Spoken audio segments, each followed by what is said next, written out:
बूढ़े भक्त और भगवान की अनोखी कहानी। दो तरह के लोग होते हैं, एक भगवान में आस्था रखने वाले यानी कि आस्तिक, और आस्था नहीं रखने वाले यानी कि नास्तिक।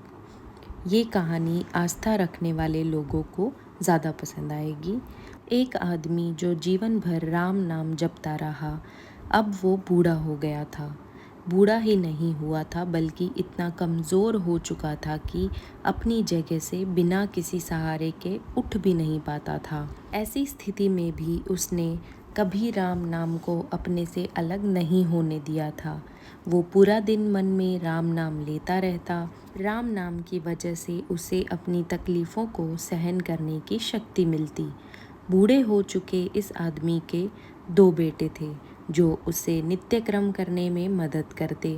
शुरू में वो बिना कहे ही खुद अपने बूढ़े बाप की सहायता कर दिया करते थे।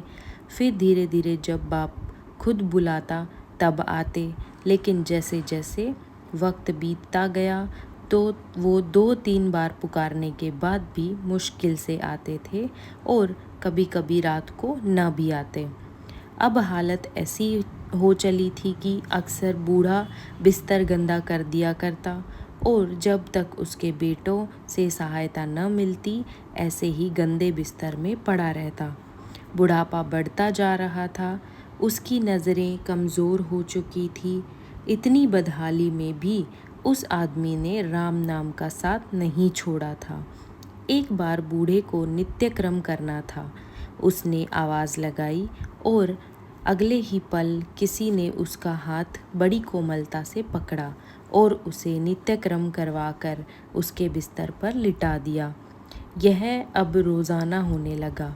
जब भी बूढ़ा आवाज़ देता, अगले ही पल उसकी मदद करने के लिए कोई आता और उसे उसके सारे काम कराकर वहाँ से चला जाता। नज़र कमज़ोर हो चुकी थी, देखकर बूढ़ा उसे पहचान नहीं पाता था, लेकिन बूढ़ा जानता था कि यह उसके बेटे नहीं हो सकते और वह स्पर्श भी उनके बेटों का नहीं था।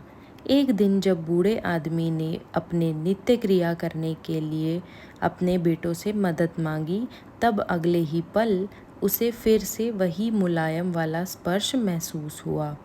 सारा काम खत्म करने के बाद बूढ़े आदमी ने उस व्यक्ति का हाथ पकड़ लिया और उससे पूछा, सच सच बताओ, आखिर तुम हो कौन? तुम मेरे बेटे तो नहीं हो सकते। बूढ़े के सवाल के साथ उसके कमरे में बहुत तेज रोशनी हुई और प्रभु ने अपने दिव्य अवतार में वहाँ पर दर्शन दिए। किसी भी वस्तु को बड़ी मुश्किल से देख पाता था, वही बूढ़ा भगवान के दिव्य रूप को स्पष्ट रूप से देखने में समर्थ हो गया। जिस भगवान का नाम वह पूरा जीवन लेता रहा, उसे अपने पास पाकर बूढ़ा उनके चरणों में गिर पड़ा और बोला, भगवान, मैं धन्य हो गया जो आपने मुझे साक्षात दर्शन दिए। लेकिन भगवान, मैं बहुत शर्मिंदा हूँ क्योंकि मैंने आपसे मेरे नित्य क्रम करवाए। भगवान ने कहा, मेरे लिए सारे काम एक जैसे हैं। अगर वह काम मुझे अपने भक्तों के लिए करना पड़े तो मुझे अपनी सभी कामों में खुशी मिलती है। बूढ़े ने हाथ जोड़ते हुए भगवान से कहा, लेकिन भगवान, आप यह सब करने की बजाय मुझे मुक्त ही क्यों नहीं कर देते? क्या आपके दर्शन मात्र से मेरी मुक्ति संभव नहीं है? यह सब प्रारब्ध की वजह से है। तुम्हारा प्रारब्ध बहुत कठिन है। अगर मंद होता तो मेरे दर्शन मात्र से तुम मुक्त हो जाते। मैं चाहूँ तो तुम्हें अभी मुक्त कर सकता हूँ, लेकिन फिर अगले जन्म में तुम्हें प्रारब्ध को भोगने के लिए आना पड़ेगा। इसलिए मैं तुम्हें खुद तुम्हारा प्रारब्ध काट कर मुक्त करवाने के लिए सहायता कर रहा हूँ, ऐसा भगवान ने कहा।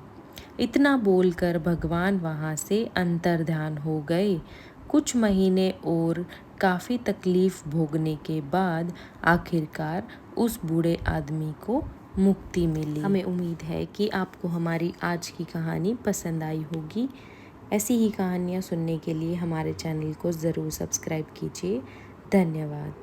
जय श्री राम। जय श्री राम।